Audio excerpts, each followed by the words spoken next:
આપ સર્વોને હેતપૂર્વક જય શ્રી સ્વામિનારાયણ। આજની સત્સંગ કથા વાર્તા નિજ મંદિર સાવરકુંડલા। આજની સત્સંગ કથા વાર્તા ગુરુ પૂર્ણિમાનો મહિમા।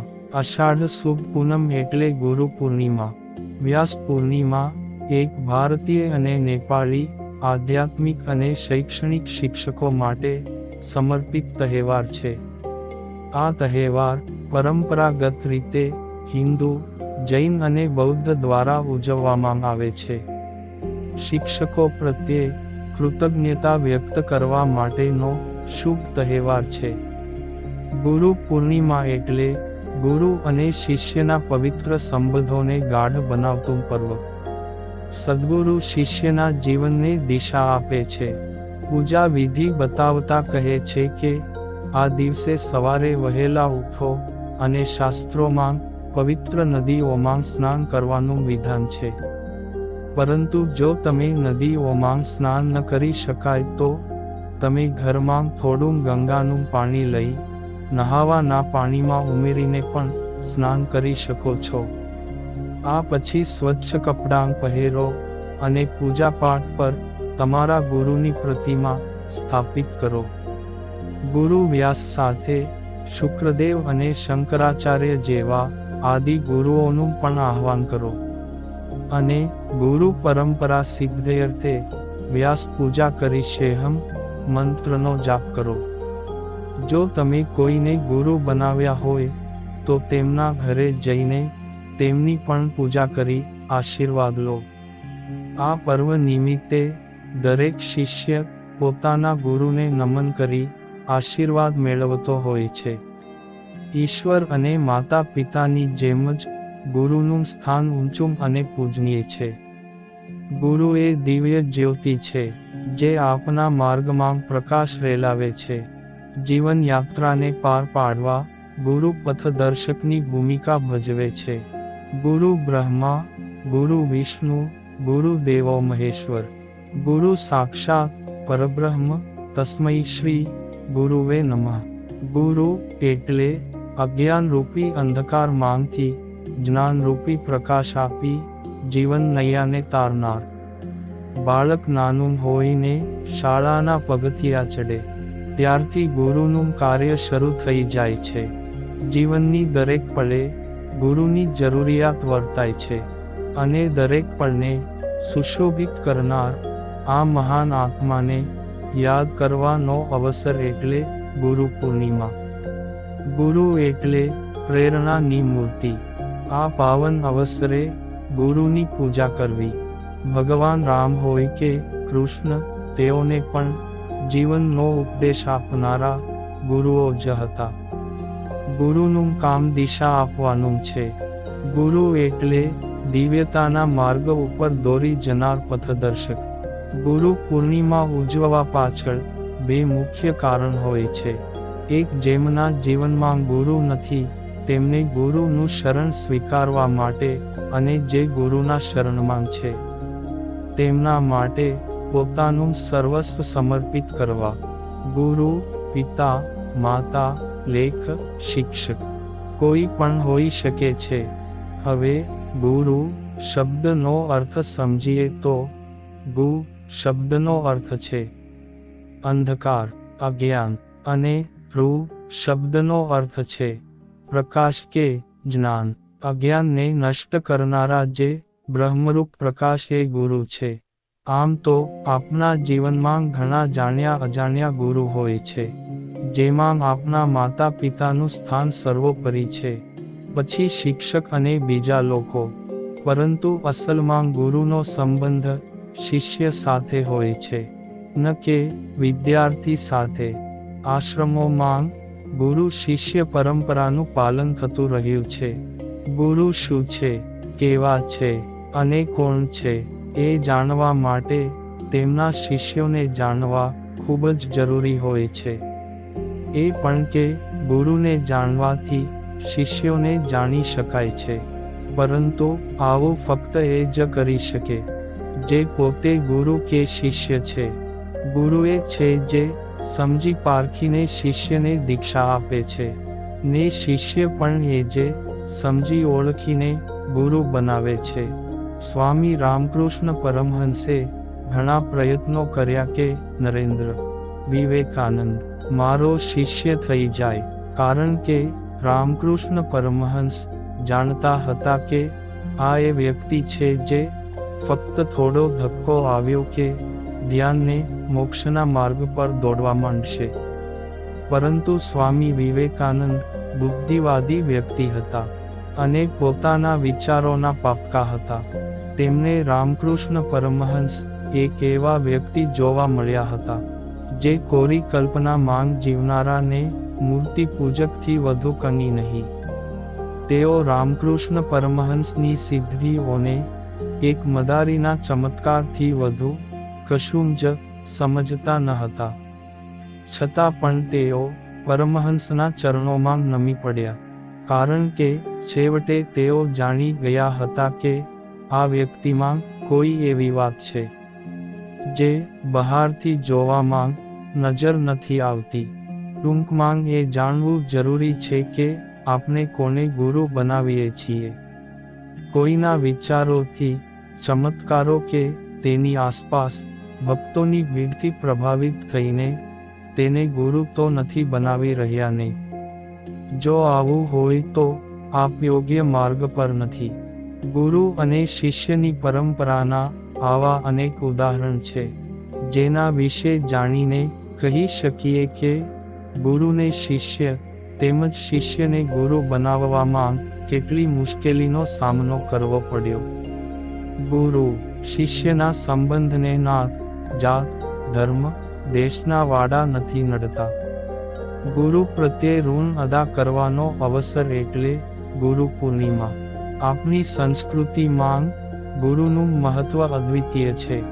શિષ્યને સજાગ કરી, સંશયોને દૂર કરી તેનું ઘડતરનું કામ કરે તે ગુરુ. ગુરુ એટલે જરૂરી નથી કે શિક્ષણ આપે તે જ ગુરુ. વાસ્તવમાં કોઈ પણ કળા, કારીગરી, સંગીત, ખેલ જેવા દરેક ક્ષેત્રમાં પારંગત થતો વ્યક્તિ કોઈ એક વ્યક્તિના માર્ગદર્શન હેઠળ શીખે તે તેના ગુરુ કહેવાય છે. કચ્છમાં પણ વિવિધ કળામાં નિપુણ લોકો વસે છે. ગામડા ગામમાં એવા કલાકારો છે કે જે ટોચના સ્થાને પહોંચ્યા છે અથવા તેમના શિષ્યોએ વિશ્વમાં ઓળખ ઊભી કરી છે. આજે ગુરુ પૂર્ણિમાના દિવસે આવા જ થોડા વ્યક્તિઓને યાદ કરીએ કે જેઓ તેમના ગુરુને યાદ કરી પોતાના શિષ્યોને શિક્ષણ આપે છે. ભારતીય સંસ્કૃતિને આધ્યાત્મિક પરંપરામાં ગુરુદેવનું મહાત્મ્ય સર્વોચ્ચ સ્થાન પર છે. તેથી ધાર્મિક પરંપરામાં ગુરુદેવનું સ્થાન સર્વોત્કૃષ્ટ છે. આથી જ ગુરુ પૂર્ણિમાનું મહાપર્વ ભાવ વિભોર વાતાવરણમાં રસબસ બની ઉજવવામાં આવે છે. ગુરુની પૂજા, ચરણ સ્પર્શ અને યથાશક્તિ ભેટ એ ગુરુ પૂર્ણિમાનો મહાભાવ છે. આ પ્રસંગ એવો છે કે તે ઉજવીને ગુરુ પ્રત્યેનું આપનું ઋણ અદા કરવાનું છે. આ તો પવિત્ર પર્વ છે, કારણ કે ગુરુ હંમેશા શિષ્યના કલ્યાણ માટે વિચારતા હોય છે અને શિષ્ય એમની કૃપા થકી જીવનને ધન્ય ધન્ય બનાવી શકે છે. પ્રભુ તો પ્રત્યક્ષ દેખાતા નથી, એટલે તો મનુષ્યના આત્મકલ્યાણ માટે કોઈ માધ્યમ તો જોઈએ નહીં. એટલે ગુરુ પ્રત્યક્ષ દેવ છે. ભગવાન એ જ ગુરુરૂપી માંગ છે. શિષ્યનું અંતિમ ધ્યેય પ્રભુ પ્રાપ્તિ છે, જે ગુરુ કૃપાથી સાપેક્ષ થાય છે. શિષ્ય જો શ્રદ્ધા રાખે અને અચળ વિશ્વાસથી ગુરુ શરણમાં જાય તો શિષ્યના ઉત્કર્ષ માટેની સર્વશક્તિ પરમાત્મા ગુરુને પ્રદાન કરે છે અને ગુરુ શિષ્યનું કાર્ય કરવા શક્તિમાન બને છે. ગુરુ શરણાગત જીવને સાધન બતાવે છે, જીવનના લક્ષ્યની યાદ આપે છે, જ્ઞાન આપે છે. તેમની કૃપાથી સુખ સંપત્તિ તો મળે જ છે, પરંતુ ભક્તિ અને પ્રભુ કૃપા પણ મળે છે. એટલે તો સાધક માટે સર્વપ્રથમ ગુરુ શરણાગતિ આવશ્યક છે. આમ ભૌતિક અને આધ્યાત્મિક ક્ષેત્રોમાં ગુરુની આવશ્યકતા અનિવાર્ય માનેલ છે. વળી તે દિવસે મુનીશ્વર વેદ વ્યાસની જન્મ જયંતિ પણ છે. સદ્ગુરુમાં અનન્ય નિષ્ઠા સિવાય ઉપાસના પૂજા અધૂરાં રહે છે. તેમને આપેલા ગુરુ મંત્રમાં મનની અસ્થિરતા દૂર કરવાની શક્તિ હોય છે. પ્રભુને પ્રભુદેવ કહેવામાં નથી આવતું. જ્યારે ગુરુને ગુરુદેવનું સ્થાન સન્માન મોભો આપવામાં આવેલ છે. બાળક જ્યારે પોતાની અબોધ અવસ્થામાં હોય છે ત્યારે માતા પિતા વગેરે પરિવારજન પ્રેમાવિષ્ટ થઈને એની સંભાળ રાખે છે. એમના સહવાસમાં બાળકને સંસ્કાર મળે છે. બાળક જેમ જેમ મોટું થતું જાય છે અને પોતાની જાતે રમવા લાગે છે, વિવિધ હાવભાવ કરે છે, આગળ જતાં ઠીક ઠીક બોલવા લાગે છે. આ અવસ્થામાં માતા પિતા વગેરે પરિવારજન એના માટે ગુરુનું કાર્ય કરે છે. તેથી આ આગળ જતાં બાળક વિશેષ જ્ઞાન સંપાદન માટે વિદ્યાલયમાં જાય છે. અહીં એના વિદ્યા ગુરુ અક્ષર જ્ઞાન કરાવે છે. ધીરે ધીરે તે શિક્ષિત બનીને અનેક વિષયોમાં પારંગત થઈ જાય છે. સદંતર એ પોતાની બુદ્ધિ વૈભવથી અર્થોપાર્જન વગેરે કાર્યોમાં સફળ થતાં પોતાના લૌકિક જીવનને સુખમય બનાવવાના કાર્યોમાં લાગી જાય છે.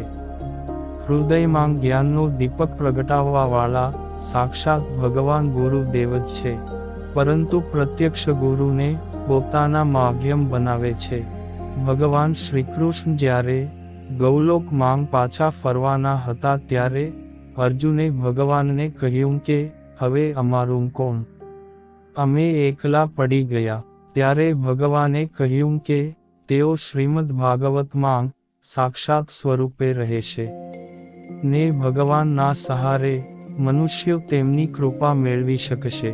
આમ ભાગવતમાં તેમની સ્પષ્ટ આજ્ઞા છે કે આચાર્ય ગુરુને મારું જ સ્વરૂપ સમજવું અને કદાપી પણ એમનો તિરસ્કાર ન કરવો.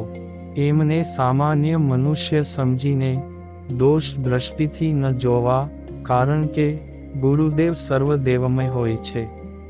તાત્પર્ય એ છે કે ભગવદ કૃપાની પ્રાપ્તિ માટે સાધકે ગુરુના શરણાગત થવું જોઈએ. સાથે સાથે ગુરુદેવમાં ભગવદ ભાવ પણ રાખવો જોઈએ. ત્યારે જ ગુરુ શિષ્યનો સંબંધ પ્રાણવાન બની શકે છે. ભાગવતમાં તો ગુરુનું પ્રમાણ છે, પરંતુ વેદ, પુરાણ, શાસ્ત્રોમાં પણ પ્રમાણ છે.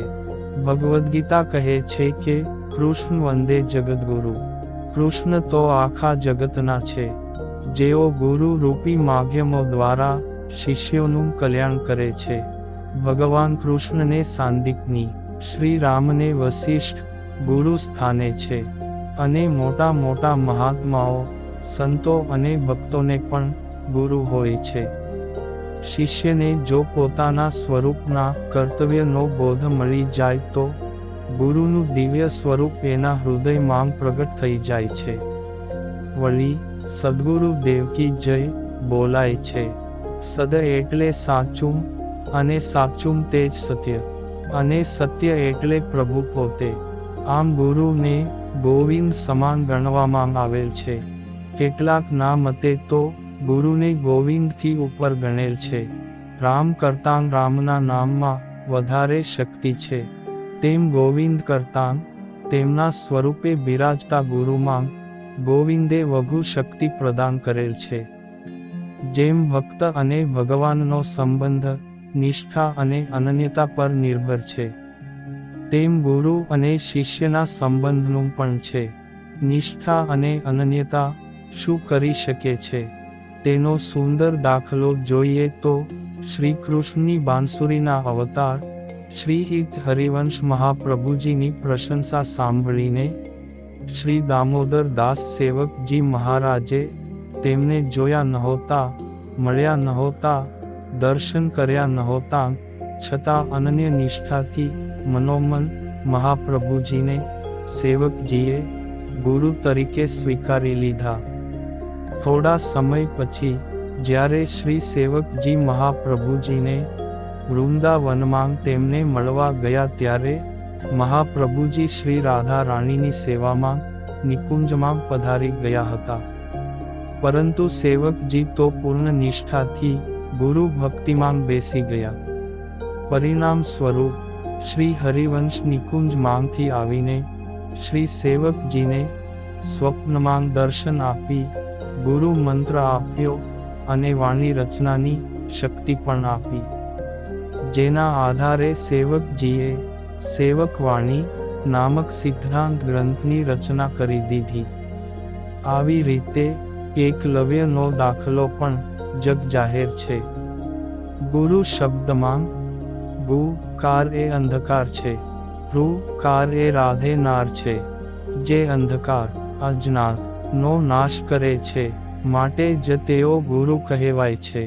આમ જો કે આ જગતમાં જનની જનક અને ગુરુનું ઋણ કદી ચૂકવી શકાતું નથી. સંસ્કૃતિના ઇતિહાસમાં ગુરુ પૂજનનો મહિમા છે. પૌરાણિક ઇતિહાસ મુજબ સૌપ્રથમ ભગવાન વેદવ્યાસનું પૂજન નૈમિષારણ્ય ક્ષેત્રમાં વસતા શૌનક ઋષિએ કર્યું હતું. વર્ષોની સાધના ઉપાસના કરવા છતાં શૌનક ઋષિને પ્રભુની અનુભૂતિ નહોતી થતી. પછી વેદવ્યાસે દિવ્ય દ્રષ્ટિ આપી, તેથી તેમને આત્મજ્ઞાન થયું. એટલે તે શૌનક ઋષિએ તેમને ગુરુ માનીને પૂજન કર્યું. ત્યારથી ગુરુની મહત્તા વધી ગઈ. ગુરુ આદિ અનાદિ છે. ગુરુની કૃપા એ મોક્ષનું કારણ છે. ગુરુ એ શિવનું જીવંત રૂપ છે તથા તેમના ચરણ તીર્થોનો આશ્રય છે. ગુરુના 3 સ્વરૂપ છે. શિષ્યનું અંકુરણ કરે તે પહેલું સ્વરૂપ, પ્યારવાળું જોડવાનું કામ કરે તે વરુણ બીજું સ્વરૂપ, અને ત્રીજું સ્વરૂપ સોમ સ્વરૂપ છે. સોમસ્તુ ચંદ, સોમ એટલે ચંદ્ર, જે ભારતીય સંસ્કૃતિના સંરક્ષક અને સંવર્ધક છે. સદ્ગુરુ દત્તાત્રેયે જેમનામાં જે સારું લાગ્યું તે લીધું અને 24 ગુરુ કર્યા હતા. ગુરુ સાકાર ઈશ્વરી પ્રતિમા છે. ગુરુ કીજે જાનકાર ઔર પાણી પીજે છાન. આ પ્રમાણે ગુરુ સમજીને કરવા જોઈએ. પરંતુ એક વખત ગુરુ કર્યા પછી તેમનામાં અનન્ય નિષ્ઠા રાખવી જોઈએ. આજના જમાનામાં તો પહેલી દ્રષ્ટિએ ઘણા લોકો ગુરુ શિષ્યની પરંપરાને માનતા નથી, પરંતુ આધ્યાત્મિક પરંપરામાં સુદૃઢ માન્યતા છે કે સમય પાકે ત્યારે સાધકને તેમના ગુરુ મળે છે. ગુરુ શિષ્યનો સંબંધ માત્ર એક જન્મ પૂરતો જ મર્યાદિત નથી હોતો. આ સંબંધ જન્મો જન્મનો હોય છે. ગુરુનું દિલ મોટું હોય છે. ગુરુ પૂર્ણિમા એ આશીર્વાદ સહ ગુરુ તેમની તપસ્યાનો એક અંશ આપે છે, જે શિષ્યને માટે અમૂલ્ય બની રહે છે. તેમ ગમે તેટલું કરો પણ ગુરુ વિના પૂર્ણ જ્ઞાન ન મળી શકે. સંતોના વચન પ્રમાણે જો હૃદયમાં પૂર્ણ શ્રદ્ધા અને નિષ્ઠા વિશ્વાસ હોય તો ગુરુ દ્વારા ગોવિંદની અનુભૂતિ 100% થાય છે. ગુરુના મહત્વની વાત ન્યારી છે. શ્રી કૃષ્ણ ભગવાને પણ ગુરુ દક્ષિણા માંગ ગુરુ માતાને તેમનો પુત્ર સંસારના નિયમો તોડીને પણ પાછો લાવી આપ્યો હતો. કોઈ એમ કહે કે હું ગુરુમાં માનતો નથી, પરંતુ તમે જ્યારે આપત્તિકાળમાં તમને વિશ્વાસ હોય તેમની પાસે સલાહ લેવા જાઓ અને એ જે સલાહ આપે તે ગુરુ કર્મનો જ એક ભાગ થયો કહેવાય. પરંતુ આધ્યાત્મિક ગુરુની તો અનિવાર્યતા છે. તો આવો ગુરુ પૂર્ણિમા નું મહાપર્વ પૂર્ણ નિષ્ઠા શ્રદ્ધા અનન્ય વિશ્વાસથી ભક્તિમાં રસબસ થઈ ઉજવીએ અને ધન્ય ધન્ય બનીએ. અને આ સાથે અત્યારની કથાને પણ વિરામ. હવે પછીની કથા વાર્તા આપને આગળના ભાગમાં સાંભળશું. અત્યારે આપ સર્વોને ભાવથી જય શ્રી સ્વામિનારાયણ.